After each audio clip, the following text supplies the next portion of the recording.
Hola, espero estén teniendo una muy buena tarde. Mi nombre es Katherine y soy alumna del Instituto de Enlaces Educativos y hoy hablaré sobre la transformación de la pedagogía pasando por civilizaciones antiguas, para ser más concreta, Mesopotamia y Egipto, pasando por el humanismo renacentista y concluyendo con el positivismo.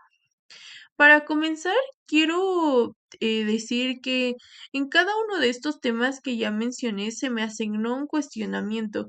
Intentaré indagar y ser breve en cada respuesta que dé, pero al mismo tiempo que quede claro el por qué considero que cada una de estas aportaciones es importante para nuestra estructura pedagógica o la estructura pedagógica que tenemos hoy en día.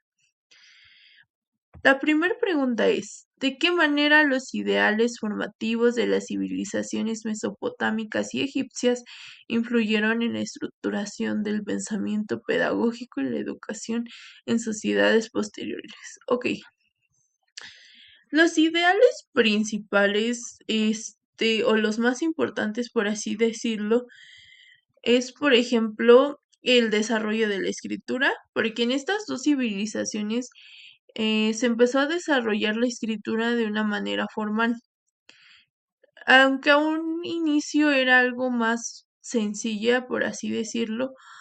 Hoy en día tenemos una escritura más desarrollada y siento yo que es una forma más fácil de transmitir el conocimiento.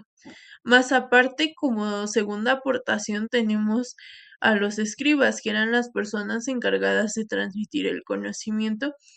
En eso entonces era hacia las élites. Ahora se puede transmitir a las personas en general. Y por último ideal tenemos la eduba. Que es la eduba? Era la escuela de los escribas, donde ellos asistían a transmitir este conocimiento, a aprender. Entonces, se podría decir que fue la primera estructura escolar que existió. Aquí tenemos tres ideales y yo siento que más que influir fueron las bases de la educación que tenemos hoy en día. ¿Por qué lo digo de esa forma? Tenemos la escritura, que es una parte fundamental de la educación.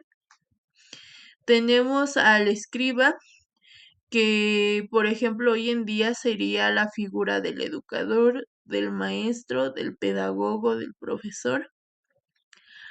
También tenemos la EDUBA, que fue la primera estructura educativa, que hoy sería la organización escolarizada que tenemos, o sea, la escuela. Más aparte que en Egipto se empezaron a enseñar los valores morales, perdón, que yo considero que son algo importante para tener una vida integral y que ayudaron a que hoy en día tuviéramos una educación más formativa y ética. Bueno, prosigamos. La siguiente pregunta es, ¿cuáles fueron las principales transformaciones educativas promovidas por el humanismo renacentista y de qué manera marcaron una ruptura en el pensamiento medieval? Ok. Recordemos que el pensamiento medieval se basaba en la formación teológica. ¿Qué quiere decir esto? El pensamiento medieval se basaba básicamente en la religión. ¿Por qué? Porque el encargado de la educación era la iglesia, entonces ellos te moldeaban y te formaban para que pudieras convertirte en un sacerdote.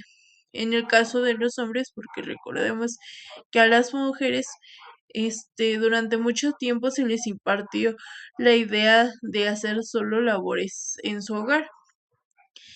Pero llegó después el humanismo renacentista con ideas completamente distintas, con la idea de quitar del centro a la iglesia y poner al centro al ser humano, con la idea de empezar a usar la razón y el pensamiento crítico.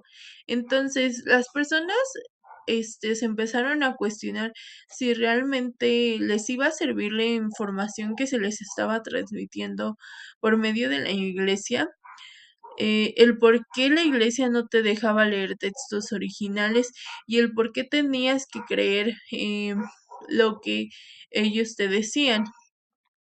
Gracias a todas estas ideas se dio la Reforma Protestante, que fue el punto de ruptura, considero yo, para la etapa medieval o la educación medieval. ¿Por qué? Porque ahora se buscó quitar la religión de la educación completamente y promover las artes, promover las ciencias y promover y valorar las capacidades sociales de los individuos y poder así tener una educación más integral, poder ser funcionales en la sociedad. Entonces, creo que gracias a esto hoy en día los estudiantes nos podemos cuestionar, podemos analizar, podemos indagar em, las ideas que tenemos, las ideas que estamos percibiendo, que se nos están transmitiendo. Y asimismo creo que también como futura pedagoga es importante también reconocer que puedo igual analizar, puedo igual indagar, dialogar lo que estoy transmitiendo, las ideas que están teniendo las personas a las cuales les estoy transmitiendo. Y creo que nos ayuda a tener un libre pensamiento, una libre opinión. Para finalizar, la siguiente pregunta y última es, ¿qué principios del positivismo influyeron en el sistema educativo y cómo se reflejó en la enseñanza actual? Ok, el positivismo, eh, definido por Auguste Comte, que fue el padre del positivismo, dice ser el conocimiento libre de ideologías, como ya lo dijimos, libre de la iglesia, libre de, de la formación teológica, vaya. Entonces, aquí por fin se da la educación laica, aquí se impulsan las ciencias exactas, se impulsa el tener materias sobre ciencias sin olvidar el humanismo, sin olvidar la enseñanza de los valores que se daban en un inicio. También creo que es importante mencionar que gracias al positivismo las personas empezaron a pensar en la resolución de los problemas cotidianos que iban teniendo, se volvieron aún más críticos y ya tenían una idea de tener que cuestionarse con el humanismo renacentista, perdón. Ahora con el positivismo se empezaron a cuestionar más, ya que empezamos a aplicar el método científico en la pedagogía. ¿Cómo es esto posible? Pues así como se los mencioné en un momento, lo de cuestionar, analizar, observar las ideas que estamos teniendo y que se nos están transmitiendo, empezó a ser parte también del positivismo.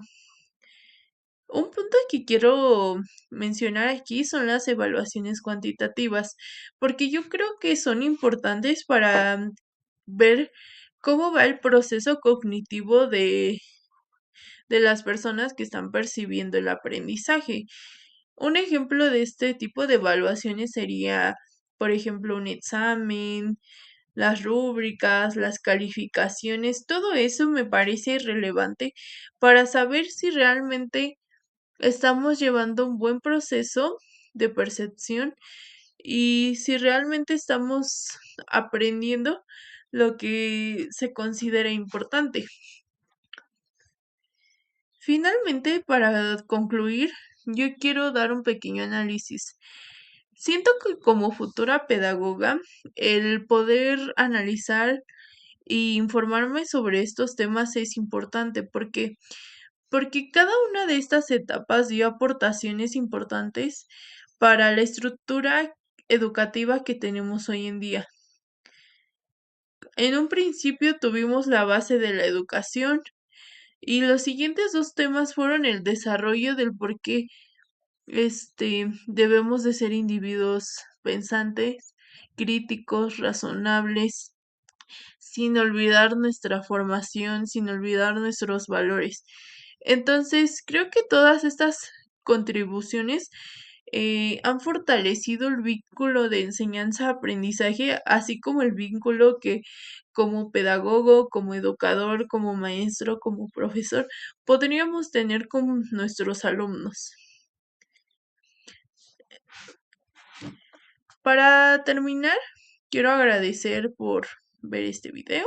Espero tengan un buen término de día y muchas gracias por verlo.